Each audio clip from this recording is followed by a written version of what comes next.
Yo, sup guys? It's the Stick Figure Historian. So, there's not going to be a lot of action in this episode, but we are going to talk about some pretty interesting stuff today. So, with the Vikings again driven out of Wessex, King Alfred wasted no time in preparing for future trouble. He wanted to be sure there would be no repeat of the disaster at Chippenham that had sent him to the swamps. To this purpose, a new system was created, the Burghal Hidage. And no, it has nothing to do with hiding burgers. The name will be explained shortly. Under this new system, Wessex was split into over 30 different provinces, and in each province a little fortified city was created, called a burgh. So you see, the Burghal part comes from Saxon word for fortress, and hidage was a way of measuring land. So basically, it's talking about land and fortresses in the name there. Now, when I talk about fortifications, you might be thinking of a castle. But these weren't castles. Those weren't actually built in Britain until after the days of William the Conqueror, who we know more familiarly as this guy here. But anyway, these fortresses were quite different from castles, and in many cases they were even different from each other. Some of them were just old Roman walled cities with trenches dug around them. Alfred simply repaired the weak, crumbling parts of the walls and had the ditches made deeper. But other areas didn't have an existing structure. In these cases, new walls were built, or great mounds of dirt were made into walls called earthworks, and moats were dug around them as well. And you can see here, this is actually a model someone made of a typical burgh. But whatever they looked like, a burgh was just a place for people to go to for protection. And they also became places of commerce eventually as well. A certain amount of men from each province were expected to leave their homes and assemble to form a garrison to protect the burgh in their area. These men had to serve for 1 year, and then they could return home and trade places with different men. And if any very large threat came, like a giant fluffy unicorn or a dragon, for instance, stuff like that, Alfred could call garrisons from other burghs to unite and help repel the danger together. A network of roads was also constructed between each burgh. This improved travel significantly, and it made it all the more easy for an army to assemble on short notice. Ethelred, Alfred's new son-in-law, also worked on creating a system similar to the Burghal Hidage in Mercia, with much help from Ethelred, his wife, who was a very busy woman, even going into battle and leading troops herself when time demanded it.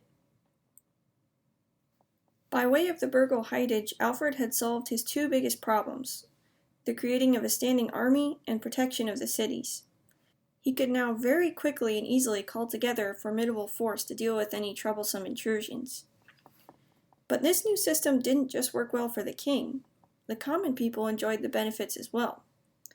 You see, because this army was made up of people from all over the kingdom, only a small amount of men had to go and fight, leaving the rest to stay home, tend the fields, and protect their families. Because of this, the soldiers leaving to join Alfred's army didn't have to worry about abandoning their farms and loved ones. Besides these preparations for land defense, Alfred also turned his attention to the sea. Wessex had a navy, but he hoped to improve it. After all, half their borders were coastline, and if they could keep the Vikings from landing in the first place, that was half the battle won. He ordered boats to be built after the Greek and Roman warship models. These generally had higher decks than the Viking ships, making it easier to board and overpower the Norsemen in a sea battle. They were also usually faster than boats typically used for carrying goods, which is most of what Wessex had at the time. Of course, all these new forts, ships, and roads cost money, and Alfred had to raise the taxes in order to pay for them. It was difficult for the people of Wessex to keep up with the demand, but in the end, the new system really did work in their favor, as we shall see. The king was also working on improving the money itself at this time, for the coins had become very debased, meaning they did not have very much precious metal in them. Alfred was melting down the old coins and making new ones that had a larger percent of silver inside. Another project that Alfred took on was the reforming of the laws of Wessex. Together with his counselors, he carefully composed a new Dombook, which is another way of saying law book. It was mostly just a collection of old laws made by previous kings, only Alfred got rid of the ones he didn't like and added others of his own making.